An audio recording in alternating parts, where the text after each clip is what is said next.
Welcome back to Border Adventures and welcome back to the Swissport Arena. Finally, we've managed to put a run of form together at FC Luzern. We've played through the winter break, we've played through the January transfer window, we've played a bunch of games as well. And would you believe it, we are unbeaten since the restart, and we've even beaten one of the big teams. So we thought we'd come back for a fixture, blow it all on camera, and go on a catastrophic run of form towards the end of the season.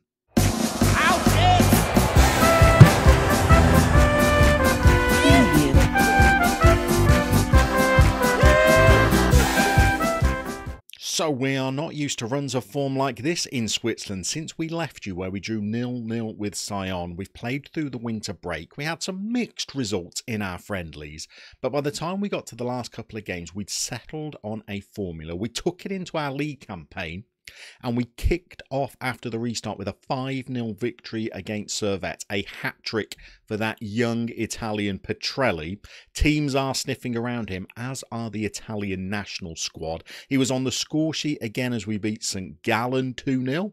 We then beat Lausanne 3-1, and Petrelli got another couple of goals to his name. We slipped up against Zurich, a 2-2 draw. They came back into this pretty late and got their equaliser in the 89th minute, so that was a little bit disappointing, but we were back to winning ways against Thun. We needed penalties to beat Servette in the cup, and having beaten them 5-0 on the first match day since the restart, that was a little bit worrying, but then we were back on form. 3-0 against Lugano, another brace for Petrelli, and then a big result. We went to Young Boys. We went 2-0 down by half-time, but we came out after the second half and showed some determination and some backbone, and we raced back and won the game 3-2, Sebastian Harak getting the winner 10 minutes from time. A 0-0 draw against Basel. You'll never knock a draw against Basel. And then a 5-0 victory against the team we could only draw 0-0 with last time we showed you an episode. So Petrelli is looking in absolutely resplendent form at the moment. Since we got back from the restart, he has been absolutely superb. So he's got, 6, 8, 9, 11 goals since the winter break. Looking incredibly good. So, how does this leave us in the table, I hear you cry? Well, we whisper this quietly. In fact, no, we're not even going to whisper it because we're not in a title chase. We're absolutely not. We are 4 points behind Basel. We are 3 points behind Young Boys. But that gap was a lot bigger than that 4 or 5 games ago. They've actually dropped a little bit of pointage since then. So we're 4 points off Basel. And hey, more importantly, we are 8 points ahead of Servette. So we are looking healthy in the top 3 in the league. We're also looking like we're positioning ourselves as the main challenger to the big 2 in Switzerland. So that's absolutely superb. What was our mission going into the January transfer window? We wanted a goalkeeper and a left back. Did we get either? Did we? Heck as like. So for the second January transfer window running, we found ourselves getting China'd. So a Shandong came calling for Justin De Haas, and it seems that when you are paying in Chinese yuan, the Swiss board cannot say no. So they accepted an offer. I asked them to renegotiate it. They said no, he's off. I think it was just under £8 million. And Justin De Haas left a big gaping hole in our defence. So we went big. I splurged all of my money on one centre-half because I couldn't find any goalkeepers or left-backs of note to go for. So I thought, okay, well, let's try and at least sign ourselves rather than a makeshift replacement for De Haas. Let's go big. I went big and I signed an absolute clown, as it seems. So we bought in Llama, a Spaniard from Juventus. The ratings for him, the attributes look absolutely fine. Tackling maybe a little bit low for a centre-half, but otherwise looking good. He'd not been at the club for a week before I got a message in my inbox saying he had experienced some worrying detrimental declines in his personality.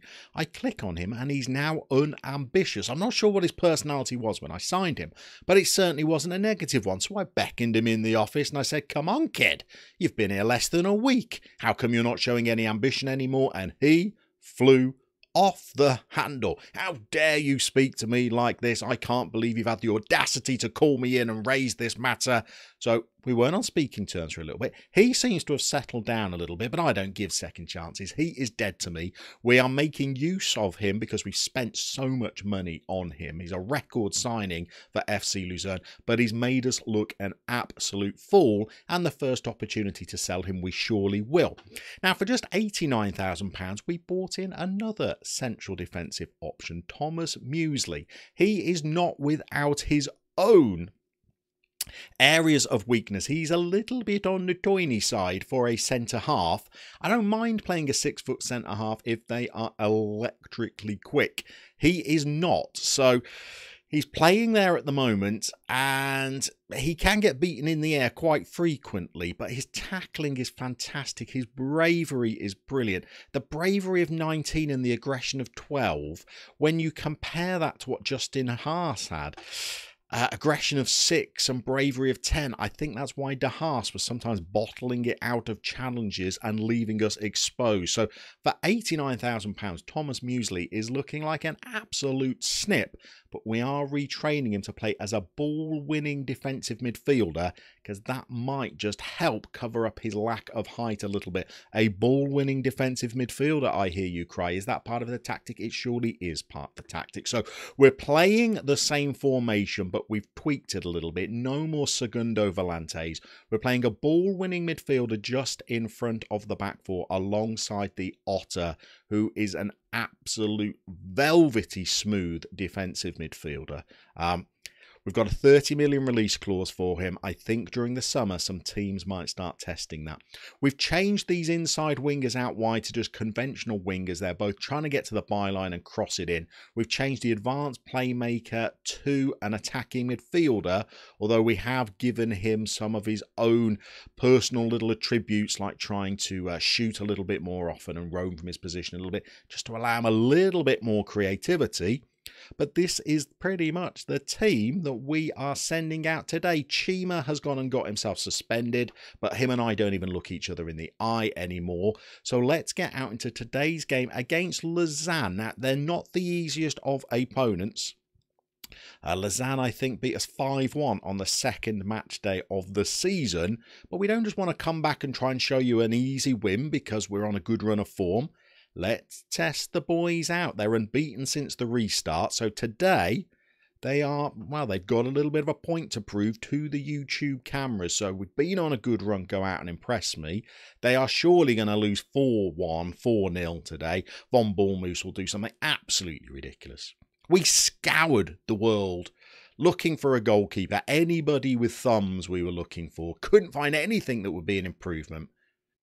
So that rolls over and becomes our job for the summer instead. Here's the Otter. Look at him. He sprays it all over the park. Yeboah, Tony Yeboah's nephew, who's back in the team.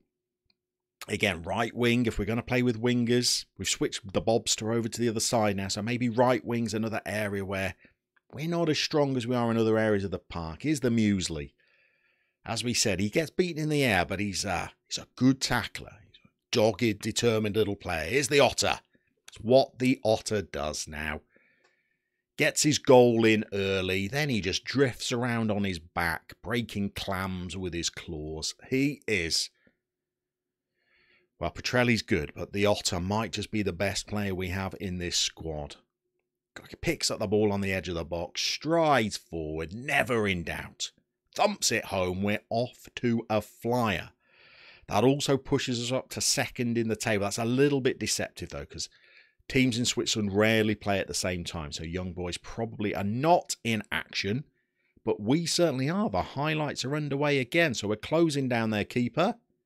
Forced him to kick long. Can't win the ball aerially. It's because we've got a 6-foot centre-half. But we've won it back in the right-back position. There's our ball-winning midfielder.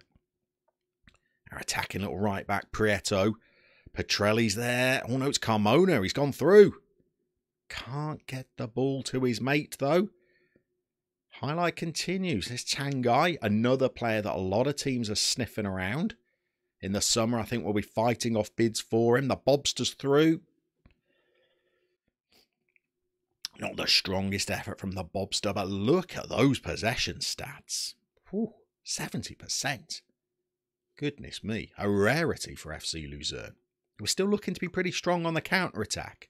Soak up a little bit of play, try and hit teams on the break, and we also regularly like to just let them walk through our defence unchallenged. It's part of a little Jedi mind trick we like to play on the opposition. We don't challenge you.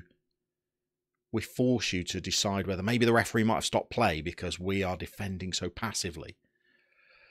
But Daniel Labila didn't fall for it. He has struck one past Bullmoose, who's stood on the spot but jumped up in the air. Classic Von Bullmoose, and we've got it all to do again. So here we go. 25 minutes, got the ball in our own defensive third. Playing it forward confidently. Petrelli's there looking for that ball over the top. Usually it's the Otter that's the one that can play it. Gone down the wings though. Yeboah, he's cut inside. He's going to give it straight to the keeper. He forced a save. Okay. Neglected his normal pass back to the opposition keeper that he's so fond of. And a very tame little header. Okay, we have got a little bit of work to do in this, boys. Let's demand a little bit more. That's focused them. Good. Here we go down there, left, our right. I think that's a mile offside, isn't it, Petrelli? It is. A mile offside. Looking for a goal from that boy today as well. He has been superb. The Italian national manager has been attending games. Probably not to look at Petrelli. We do excellent ice cream. But he's in the stands nonetheless, and an opportunity for Petrelli to try and impress. Well, I'm far from pleased by that after a good start. I think we need to see a little bit more, but we're not. We're seeing a corner for Lausane. Unbeaten since the restart, remember. Unbeaten. And we've looked imperious at times. That's got to be offside, hasn't it? Go and have a look, ref. Go and have a look. Yes, he's on it. No luck, Thiago Giallo. You were a mile off, kid. Yeah. 4 of them. 4 of them. Muesli marshalling the boys at the back. Still a warning shot. We could well lose this game. And we're going to look at a sub. So Tony Yeboah's nephew has not been great over there. We're going to try Tosin Ayagun instead. And well, we may have to try Hurak off the bench unless Petrelli is able to do something for us. So we're going to demand a little bit more from them again. Is forced to highlight. Might not be for us though. Need to win this ball back. And we have done. Villa, who I'm still not a fan of, if I'm honest. The Otter, who's like a son to me. Definitely a fan of him. We've gone long over the top. It's Carmona that's through.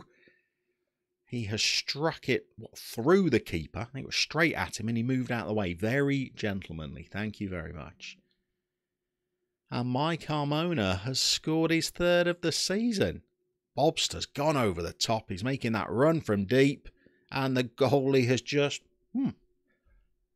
shuffled his way past it. Lovely. Okay. And we're attacking again. Carmona's on the set pieces this time.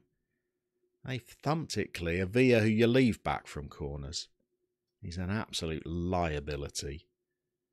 He's got it to Muesli, though. I do like Muesli. I think Muesli could be a player, just not as a central defender.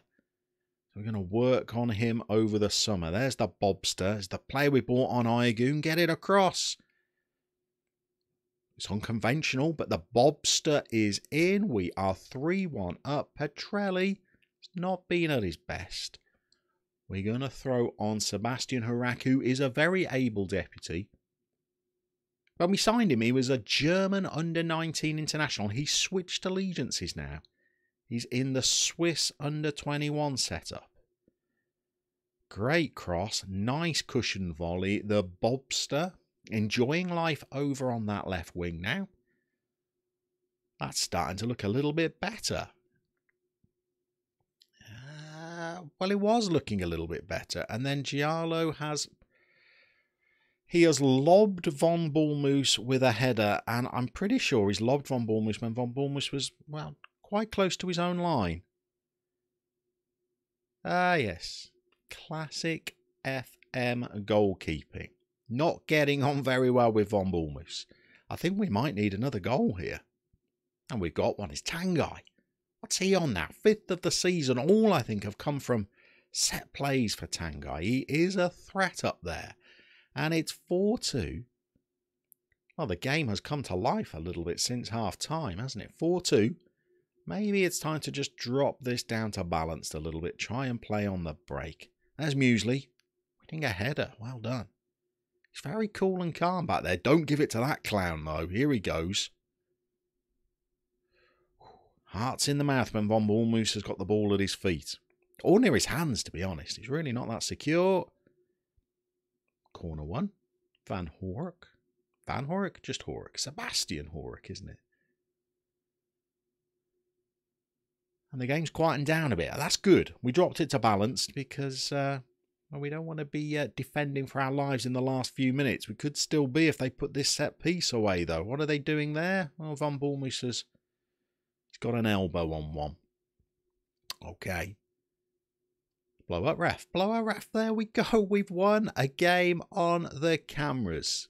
That's nice. That's nice. Very happy with the result, boys.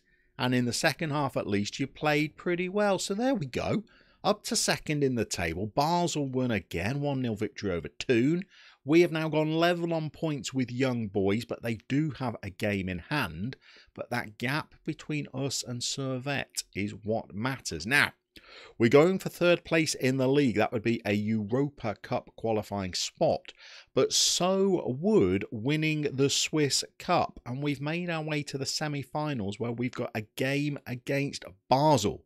So I think that is the one that we're going to come back for. And we're going to see whether we can make our way to a National Cup final. If that sounds like your kind of thing, join us next episode. It'd be brilliant if you could leave a like on that video. Be even better if you could check out the descriptions below for some other great FM20 content creators, and we're going to see you next time for a Swiss Cup quarter-final against Basel as we continue our border adventures.